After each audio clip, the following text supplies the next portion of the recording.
Hey guys, আসসালামু আলাইকুম। আশা করছি প্রত্যেকে ভালো আছেন। মার্কেট আপডেট প্রতিনিয়ত আমরা ইউটিউব চ্যানেলে ভিডিও আকারে এবং টেলিগ্রাম চ্যানেলে পোস্ট আকারে দিয়ে যাচ্ছি। যারা আমাদের টেলিগ্রাম চ্যানেলে জয়েন নেই, এই ভিডিওর ফার্স্ট কমেন্ট বক্সে বা ডিসক্রিপশন বক্সে আমাদের টেলিগ্রাম চ্যানেলের লিঙ্ক থাকবে। যারা টেলিগ্রাম চ্যানেলে জয়েন নেই অবশ্যই জয়েন হয়ে নেবেন এবং ভিডিওর মধ্যে লাইক দিয়ে অবশ্যই চ্যানেলটিকে সাবস্ক্রাইব করে দিবেন। ক্রিপ্টো মার্কেট ইতিহাসের মধ্যে সব থেকে বড় একটা লিকুইডেশন হয়েছে, আমরা সবাই জানি। গতকালকের আগের দিন 11 তারিখে প্রায় কত $19 বিলিয়ন পরিমাণ লিকুইডেশন হয়েছে মার্কেটের মধ্যে। এটা তো একটু আগে ডাটা, মানে এরপরেও আরও লিকুইডেশন হয়েছে প্রায়, আমরা সাপোজ উদাহরণস্বরূপ আমরা 20 বিলিয়ন ধরে রাখতেছি। এটা তো জাস্ট নিউজ পাবলিশ হয়েছে, কিন্তু এর ব্যাকগ্রাউন্ডে কত পরিমাণ লিকুইডেশন হয়েছে ওইটা অগণিত, অজানা। ঠিক আছে, কারণ আমরা সবাই জানি করোনার মধ্যে দেশের মধ্যে যখন 20-30 জন মারা যেত, মানে 200-300 মারা যেত, দেখা যেত 20-30 জন মারা গেছে। কিন্তু এরকমভাবে এই জায়গাটার মধ্যেও কিছু একটা গন্ডগোল আছে আমার মনে হয়, কারণ যে পরিমাণ লিকুইডেশন হয়েছে এর তুলনায় 19 বিলিয়ন কিছুই না।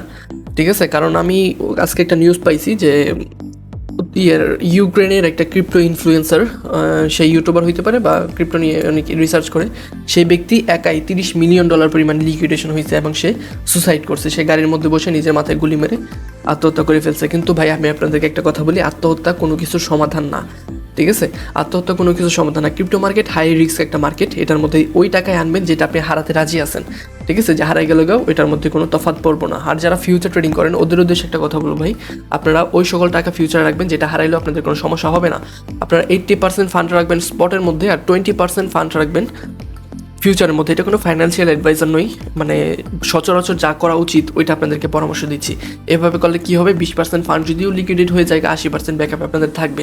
যারা স্পট ট্রেডিং করেন ওদের কিন্তু 80% ফান্ড থাকার কথা বর্তমান সময়ের মধ্যে। যদি স্পটে করে থাকেন ব্যালেন্সটা একটু কমছে, কিন্তু রিকভারি করলে আবার সাথে সাথে দেখা যাবে ওই কয়েনটা বেড়ে যাবে। কিন্তু যারা লিকুইডেশন খেয়ে যায় ওদের তো অবস্থা একদম নাজেহাল, ওদের আর ডলার ফেরত পাওয়ার কোনো অপশনই থাকে না।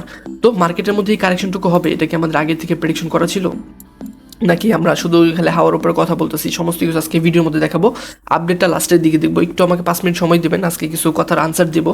কারণ অনেকে একটা মানে ইউটিউব ভিডিওর মধ্যে আমি আজকে একটা কমেন্ট দেখো তো আমি অবাক, যে বলতেছে যে ভাই আপনি মার্কেট কি বলছে দেখেন 125 যাবে, এটা তো বলেননি, তাই মিলে গেল সেটা নিয়ে নাচানাচি করা লাগে। ঠিক আছে, এই কথাটা বলছে, আমি ওকে অ্যাপ্রিসিয়েট করি। আমার ভালো কমেন্ট খারাপ কমেন্ট সব কিছু থাকবো ভিডিওর মধ্যে, কিন্তু লজিকের উপর কথা বলতে হবে। আমি প্রতিনিয়ত আমি এটার আনসার দিয়েছি এই কমেন্টে, কিন্তু আমি এখানে আপনাদেরকে লজিক দেখাচ্ছি যে আমি পর্যায়ক্রমে আপডেট করছি কিনা। বা ইউটিউব চ্যানেলে আসলে দেখবেন প্রতিনিয়ত আমাদের ইউটিউব চ্যানেলের মধ্যে ভিডিও দেওয়া আছে। যে এই ভিডিওটা দেখবেন 2 সপ্তাহ আগে, হ্যাঁ, এই ভিডিওটা, আর এই যে বুল মার্কেট শুরু, বিটকয়েন কি কারেকশন শেষ নাকি আগাম বিপদ, এই ভিডিওটার মধ্যে দেখে নিন। এটার মধ্যে সমস্ত কিছু এক্সপ্লেন করা হয়েছে, আমি এটাই এক্সপ্লেন করবো এই ভিডিওর মধ্যে। ঠিক আছে, আরেকটা মানে most important video, bitcoin ethereum bull রানের আগে যে আমাদের প্রাইস প্রেডিকশন ভিডিওটা ছিল, যে আমরা কারেকশন এক্সপেকটেশন করছিলাম কিনা এই লেভেল পর্যন্ত, সমস্ত কিছু এই ভিডিওর মধ্যে দেওয়া আছে। ঠিক আছে, আমরা সর্বপ্রথম দেখে নেব কতটুকু পর্যন্ত আমাদের কারেকশন এক্সপেকটেশন ছিল, আর ওই পর্যন্ত কারেকশন আসার আগে পাম্প হবে কিনা ওইটারও প্রেডিকশন করছিলাম কিনা। তো দেখেন, বিটকয়েনের মধ্যে আমাদের একটা ম্যাক্সিমাম ড্রপ এক্সপেকটেশন ছিল কত পর্যন্ত, 1,04,000 সামথিং। ওকে, কারণ এটা এই ভিডিও দেখেন আমি বড় করতেছি না। বিটকয়েন ছিল এই পর্যন্ত, আর ইথিরিয়ামে ছিল কত পর্যন্ত, 3,800 লেভেল পর্যন্ত। ওকে, ইথিরিয়ামের মধ্যে একটা ইথিরিয়ামের মধ্যে একটা কারেকশন এক্সপেকটেশন ছিল 3,800 লেভেল পর্যন্ত, 3,850-এর দিকে। ওকে, কেন? কারণ টেকনিক্যাল অ্যানালাইসিস অনুযায়ী এই পর্যন্ত কারেকশন আসার প্রয়োজন ছিল। তো আমরা বর্তমানে মার্কেট প্রাইসে চলে যাবো, বর্তমান মার্কেটের কী অবস্থা। ইথিরিয়াম প্রাইসটা যদি দেখেন, এই থেকে 17% একটা কারেকশন এক্সপেকটেশন ছিল 3,800 লেভেল পর্যন্ত, 700-800 লেভেল পর্যন্ত। হ্যাঁ, ওই পর্যন্ত কারেকশন আসছে। বিটকয়েনের মধ্যে যদি দেখি আমরা, বিটকয়েন চার্টটা জানি কোথায়, আচ্ছা দেখতেছি বিটিসি ইউএসডিটি। বিটকয়েন চার্টার মধ্যে দেখেন আমাদের কারেকশন এক্সপেকটেশন ছিল কত পর্যন্ত, 1,03,000-4,000 লেভেল পর্যন্ত। ওকে, তো বর্তমান দেখা যাচ্ছে 1,02,000 পর্যন্ত কারেকশন আসছে। তো এটা তো মোটামুটি ভ্যালিড হয়ে গেছে। কোন ভিডিওটার কথা বলতেছি, যেটা আমাদের এক্সপেকটেশন ছিল, এই ভিডিওটা। ওকে, বিটকয়েন ইথিরিয়াম কতটুক পর্যন্ত ডাউন হবে এই ভিডিওর মধ্যে, যারা দেখেনি দেখে নিতে পারেন, প্রুফ হিসেবে আমি কথা বাড়ালাম না। তো নেক্সট আপডেট যেগুলো আমি পর্যায়ক্রমে আমার টেলিগ্রাম চ্যানেলে দিয়ে গেছি, ওইগুলোর মধ্যে কি বলা হয়েছিল আপনারা একটু খেয়াল করে দেখবেন মনোযোগ সহকারে। যে এখানে আমার একটা টোটাল 3 মধ্যে প্রেডিকশন করা ছিল যে টোটাল 3টা এইভাবে কারেকশন হবে, এখান থেকে এইভাবে পাম্পের পসিবিলিটি থাকবো। হ্যাঁ, টোটাল 3 মধ্যে কিন্তু আমরা পাম্প এক্সপেকটেশন করছিলাম। দিন শেষে কিন্তু দেখেন এইভাবে কিন্তু পাম্প হয়েছে। আমি ভিডিওটা বড় করে দেখাচ্ছি আপনাদেরকে, দেখেন এইভাবে কিন্তু দিন শেষে পাম্প হয়েছে। যে একজন যে বলতেছে যে পাম্প হবে এটার প্রেডিকশন করছিলেন, সমস্ত কিছু কিন্তু ভাই টেলিগ্রাম চ্যানেলে আমি দেখাবো, টেলিগ্রাম চ্যানেলে একটু পরে পোস্টটা। ঠিক আছে, বিটকয়েনের মধ্যে আপডেট ছিল আমাদের, বিটকয়েন আপডেটে কী ছিল, বিটকয়েনের মধ্যে আমাদের দেখাবো এই ভিডিওর মধ্যে মনে হতো এক্সপ্লেন করছিলাম। এই দেখেন বিটকয়েনের মধ্যে বিটকয়েন প্রাইসটা ছিল তখন কত, 1,17,000 দিকে। ওইখান থেকে পাম্প এক্সপেকটেশন ছিল কত পর্যন্ত, 1,22,000-24,000 পর্যন্ত। এরপরে 24,000 যাওয়ার পরেও যে আরও 2,000-1,000 পাম্প করবো, ওইটা প্রেডিকশন করা ছিল টেলিগ্রাম চ্যানেলে, ওইটা দেখাবো। কিন্তু প্রেডিকশন করছিলাম কিনা এটা জাস্ট দেখাচ্ছি এই ভিডিওর মধ্যে, ঠিক আছে। এখান থেকে কীভাবে পাম্প এক্সপেকটেশন ছিল দিন শেষে যদি দেখেন মার্কেটের মধ্যে, এই যে দেখেন কী বলবো এখন ভাই, পাম্প এক্সপেকটেশন ছিল কি ছিল না এখন আপনারা কমেন্ট করেন এই ভিডিওর মধ্যে, ঠিক আছে। যে বলতেছেন যে ভাই আপনি তো প্রেডিকশন করছিলেন শুধু ডাউন আসবে কিন্তু পাম্প হয়ে গেল, পাম্পের তো অ্যানালাইসিস করে না, তো ভাই এগুলো কি? হ্যাঁ এগুলো কি ভাই, এগুলো কি? আমি তো কোনো লজিক ছাড়া কথা বলি না ভাই, আমি কি বলতেছি পর্যায়ক্রমে প্রতিনিয়ত Telegram channel YouTube channel update দিয়ে যাচ্ছি, ঠিক আছে। এভাবে দিয়ে গেছি। এই ভিডিওর মধ্যে বলছিলাম যে আমি আরও কিছুটা পাম্প এক্সপেকটেশন করতেছি, হ্যাঁ এখান থেকে তারপরে এইভাবে কারেকশন হয়ে নিচের দিকে আসবে 1,14,15 দিকে, তো 15 দিকে কিন্তু দিন শেষে আসছিল ভাই, আসছিল না। আমি সমস্ত কিছু দেখাইতে পারবো, ডোমিনেন্সটা চেক দিয়ে দেখেন ডোমিনেন্সের মধ্যে কতটুকু পাম্প এক্সপেকটেশন রাখছিলাম, 59 ছিল, 59 থেকে 60.30 লেভেল পর্যন্ত, এটা কি গেছে না ভাই? অবশ্যই গেছে। এই জায়গার মধ্যে বর্তমানে সাইডওয়েজ হয়ে গেছে ডোমিনেন্স। এখন বর্তমানে যদি প্রাইস প্রেডিকশন দেখেন, আমি টেলিগ্রাম চ্যানেল দেখাচ্ছি আপনাদেরকে, টেলিগ্রাম চ্যানেলে দাঁড়ান একটু উপরে পোস্ট হলো, তাই তো এখান থেকে মনে হয় শুরু হয়েছে, এই তো একটা মিনিট, এই তো এই জায়গা থেকে এই যে ইথিরিয়ামের মধ্যে একটা কারেকশন এক্সপেকটেশন 4,000 ছিল, 4,400 ছিল, ওইখান থেকে এক্সপেকটেশন ছিল 4,080 লেভেল পর্যন্ত কারেকশন এক্সপেকটেশন দিন শেষে কিন্তু কারেকশন হয়েছে ইথিরিয়ামের মধ্যে, ওকে। এই যে এই জায়গার মধ্যে দেখেন বিটকয়েনের মধ্যে পাম্প এক্সপেকটেশন ছিল, এই পর্যন্ত পাম্প হয়েছে, হ্যাঁ। তারপর আরও যদি দেখায় আপনাদেরকে, এখান থেকে যে একটু আগে যেটা দেখেছি ইউটিউব ভিডিওর মধ্যে, তারপর এখান থেকে আরও দেখাইছি এটা পাম্প কমপ্লিট হয়েছিল, সময় আপডেট করা হয়েছিল, তারপর ভিডিও দিছি, বিটকয়েনে দেখেন রিজেকশন এরিয়া কত দিয়েছিলাম, 1,26,350, হ্যাঁ। ওইখান থেকে কী হবে, ওই পর্যন্ত যাবে, ওইটা একটা রিজেকশন এরিয়া হবে বিটকয়েনের। তো বর্তমানে যদি বিটকয়েন চার্টটা দেখেন আপনারা 4 আওয়ার টাইম ফ্রেমের মধ্যে, বিটকয়েন চার্ট এই তো বর্তমান সময় দেখেন বিটকয়েনের চার্টটার মধ্যে কোথা থেকে রিজেকশন হয়েছে, মানে আমি কি হাওয়ার উপরে কথা বলি ভাই? 1,26,300 বলছি না, 1,26,300, দেখেন আমি কি হাওয়ার উপরে কথা বলি যে ভাই এখানে যাইবো, এটা গুলি মারলাম, এখান থেকে গেলে গেল, না গেলে নাই, আপডেট কমপ্লিট হবে কি হবে না। এখান থেকে দেখেন কী বলা হয়েছিল, বিটকয়েনের রিজেকশন লেভেল কত লেভেল, 1,26,300 লেভেল, মিলছে?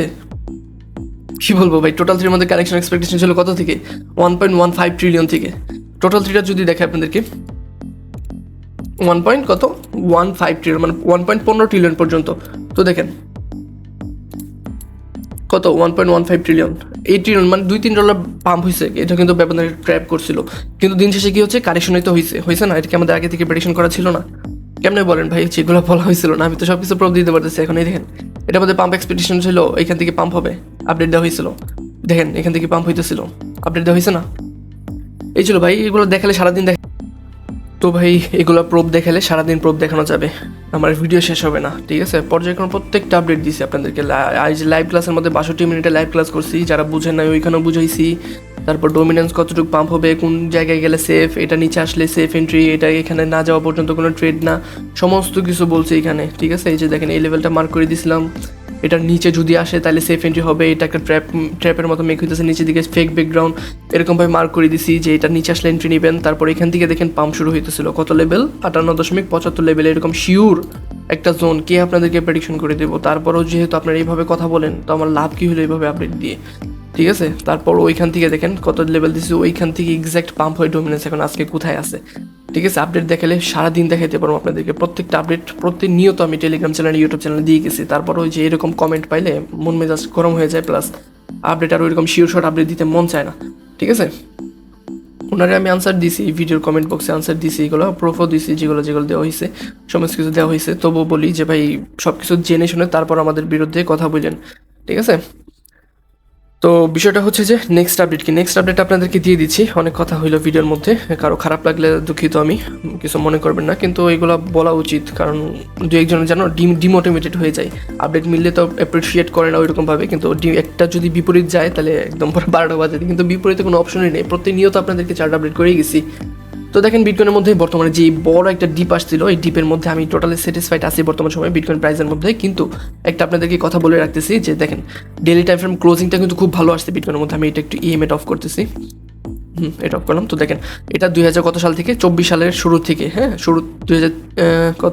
25 সালের শুরু থেকে এই ট্রেন লাইনটা কাজ করতেছে। বর্তমান সময়ের মধ্যেও এখান থেকে দেখেন বারবার টাচ করছে এই জায়গাটার মধ্যে, হ্যাঁ এখান থেকে টাচ করার পর বড় একটা পাম্প আসছে, এখান থেকে টাচ করার পর বড় পাম্প আসছে, টাচ করার পর বড় পাম্প আসছে, এবার একটা টাচ করে এই জায়গা সাইডওয়েজ হইতেছে। আমি একটা এক্সপেকটেশন রাখতেছি বিটকয়েন এই জায়গাটার মধ্যে যদি এরকমভাবে বোরিং একটা হয় না, সাইডওয়েজ মুভমেন্ট করে, হ্যাঁ সাইডওয়েজ মুভমেন্ট করার পর নিচের দিকে একটা উইক মেরে উপরে ক্লোজিং আসে, তাহলে কিন্তু ভাই একটা ভ্যালিড মুভমেন্ট হবে বিটকয়েনের মধ্যে। ভ্যালিড মুভমেন্ট বুঝেন, যে আর কোনো বাধা থাকবে না উপরের দিকে যাওয়ার জন্য। এটা হচ্ছে বিটকয়েন একটা ভ্যালিড মুভমেন্ট। আর বিটকয়েন যদি এখান থেকে প্রিভিয়াসলি যতবার দেখছি বড় বড় যদি পাম্প হয়ে যায়, এখান থেকে যদি এবার সাইডওয়েজ না হয়ে সরাসরি পাম্প হয় না, সরাসরি পাম্প হলে আবার যতটুকু পাম্প হোক না কেন দিন শেষে আবার এই নিচে আসবো এই পর্যন্ত। ঠিক আছে, কথাটা বুঝছেন ভালোভাবে। এখানে যদি সাইডওয়েজ হয় আর নিচের লিকুইডিটি নিয়ে নেয় তাহলে বড় একটা ভ্যালিড মুভমেন্ট হবে, নিচে আর কোনো আসার কোনো দরকার পড়বে না ওই সময়টার মধ্যে। আর যদি মনে করেন এইখান থেকে এইভাবে পাম্প হয়ে যায়, ডিরেক্ট পাম্প হয়ে যায়, তাহলে ভাই একটু সমস্যা থাকবো, নিচের দিকে লিকুইডেশন নিতে আবার আসতে হবে বিটকয়েনকে। তো আমি চাচ্ছি এখানে একটা সাইডওয়েজ মুভমেন্ট, এই বক্সটা মার্ক করে দিচ্ছি আপনাদেরকে, এই বক্সের মধ্যে একটা সাইডওয়েজ মুভমেন্ট চাচ্ছি 4, 5, 10, 15 দিনের। যদি সাইডওয়েজ হয়ে যায় তাহলে আলহামদুলিল্লাহ ভালো, ওয়েল অ্যান্ড গুড। মার্কেট এখান থেকে পরে নেক্সট একটা প্যারাবোলিক র্যালি স্টার্ট করবে ইনশাআল্লাহ। ওকে, এই মাসের মাঝামাঝি সময়, এখন তো মাঝামাঝি চলতেছে না, আর 5-7 দিন এই জায়গাটার মধ্যে সাইডওয়েজ থাকুক, আমি এটা চাচ্ছি বিটকয়েনের মধ্যে। তো বিটকয়েন এরকম হলে বিটকয়েনের মধ্যে নেক্সট প্যারাবোলিক র্যালি বা বড় যে র্যালিটা আশা করতেছি ওইটা হয়ে যাবে। ঠিক আছে, অলকয়েন কিন্তু সবগুলো কারেকশন হয়েছিল, কিন্তু এগুলো রিকভার হয়ে যাবে স্পটের মধ্যে, কিন্তু ফিউচার ট্রেডারদের একটু সমস্যা। তো ট্যারিফ নিয়েও কিছু নিউজ বের হয়েছে, ওটা আপনাদেরকে বলে দিই যে চায়না বলতেছে যে আমরা ট্যারিফ আমেরিকা যেটা শুরু করছে এটা মোটেও মানার মতো না, আমরা এটার অবশ্যই সমাধান করব। আর যদি ওরা চায় ট্যারিফ যুদ্ধ চালা যেতে, আমরাও চালা যেতে পারবো, আমরা কাউকে ভয় করি না, এরকমভাবে কথা বলছে। তো চায়না এখন পর্যন্ত ওদের বিরুদ্ধে কোনো মানে ট্যারিফ দিব এরকম কোনো নিউজ আসে নাই। আমেরিকার প্রেসিডেন্ট কালকে একটা নিউজ বের হয়েছিল যে শি জিনপিং চায়নার প্রেসিডেন্টের সাথে নাকি আমেরিকার একটা বৈঠক ছিল, ওটা নাকি ক্যান্সেল হয়ে গেছে। আজকে আবার ট্রাম্পে বলছে ও ট্রুথ সোশ্যাল মিডিয়ার মধ্যে যে এরকমভাবে অফিসিয়ালি সে কোনো কিছু বলে নাই, ওটার দরজা এখন খোলা আছে মিটিংয়ের। ঠিক আছে, তো এইগুলো শর্ট টাইমের মধ্যে দেখবেন সমাধান হয়ে গেছে, মাঝখান থেকে ফিউচার ট্রেডারদেরকে আউট করে দেবে। তো দেখেন এটার মধ্যে বিটকয়েন ডোমিনেন্সের মধ্যে আমার একটা স্যাটিসফ্যাকশন লেভেল ছিল, এই যে একটা রেজিস্ট্যান্স লেভেল 61.20, আর একটা হচ্ছে কত 60.20, এই দুইটা লেভেল, ম্যাক্সিমাম অতটুক আর মিনিমাম এতটুক। তো বর্তমানে দেখেন এই জায়গাটার মধ্যে সাইডওয়েজ হয়ে গেছে। আর এখান থেকে আমি কি বলছিলাম গত ভিডিওর মধ্যে, প্রিভিয়াস ভিডিও কালকের ভিডিওর কথা বলতেছি, ওটার মধ্যে বলছিলাম যে এখান থেকে আমি একটা কারেকশন এক্সপেকটেশন রাখতেছি, এইখান থেকে এইভাবে কারেকশন হবে। ওকে, এখান থেকে কারেকশনের পসিবিলিটি সব থেকে বেশি ডোমিনেন্সের মধ্যে। তো ডোমিনেন্সটা কারেকশন হলে অলকয়েন দেখবেন আবার ঘুরে ফিরে 2-1 সপ্তাহ ব্যবধানে সেই আগের জায়গায় পাস করে উপরে চলে যাবে।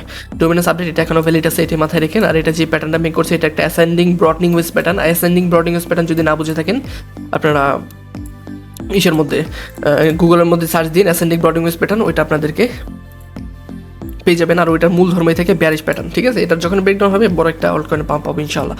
এই ছিল মোটামুটি ডোমিনেন্স। ইথিরিয়াম আপডেট অনেকে জিজ্ঞাসা করেন, ইথিরিয়ামের আপডেট কি? ইথিরিয়ামের মধ্যে আমি মোটামুটি বলবো যে এটার মধ্যে পাম্প আমি এক্সপেকটেশন আছে। আর এগুলোর উইক কিন্তু বেশি বড় না, হ্যাঁ, এগুলো উইকে যে 70% বা 50% সবসময় নেয়, 4-5% কারেকশন ব্যাপার না। যদি সাইডওয়েজ থাকে ওইটা ভালো। ইথিরিয়ামের মধ্যে আমি টোটালি স্যাটিসফাইড বলতে পারেন। এটার মধ্যে থেকে আমি একটা পাম্প এক্সপেকটেশন রাখতেছি, আস্তে ধীরে এইভাবে সাইডওয়েজ হবে, তারপর এখান থেকে বড় একটা পাম্প আসবে, তারপর এখানে কিউ টেস্ট আবার পাম্প। ওকে, ইথিরিয়ামের নেক্সট মুভমেন্ট এটা মাথায় রাখবেন সবাই। ঠিক আছে, এই ছিল মোটামুটি ইথিরিয়ামের ওভারভিউ। ডোমিনেন্স দিলাম, বিটকয়েন দিলাম, আর টোটাল থ্রিটাও বলে দিই। টোটাল থ্রিটা যে পরিমাণ কারেকশন আসছে ওইটা তো সোনায় সোহাগ হয়ে গেছে একদম। এই পরিমাণ কারেকশন, 30% কারেকশন এক ক্যান্ডেলের মাধ্যমে, 2-1 ক্যান্ডেলের মাধ্যমে। ওকে, তো এই টোটাল 3 এটার মধ্যে আমি পাম্প এক্সপেকটেশন রাখছি। এইভাবে একটা কারেকশন যদিও হয় লোয়ার টাইম ফ্রেমে, তারপর একটা এরকমভাবে ভ্যালিড একটা মুভমেন্ট ইনশাআল্লাহ। ওকে, এই ছিল মোটামুটি মার্কেটের ওভারভিউ। নেক্সট আপডেট টেলিগ্রাম চ্যানেলে পর্যায়ক্রমে আপডেট করে দেবো। টেলিগ্রাম চ্যানেল জয়েন হয়ে থাকবেন। ভালো থাকবেন সবাই, খোদা হাফেজ, আসসালামু আলাইকুম।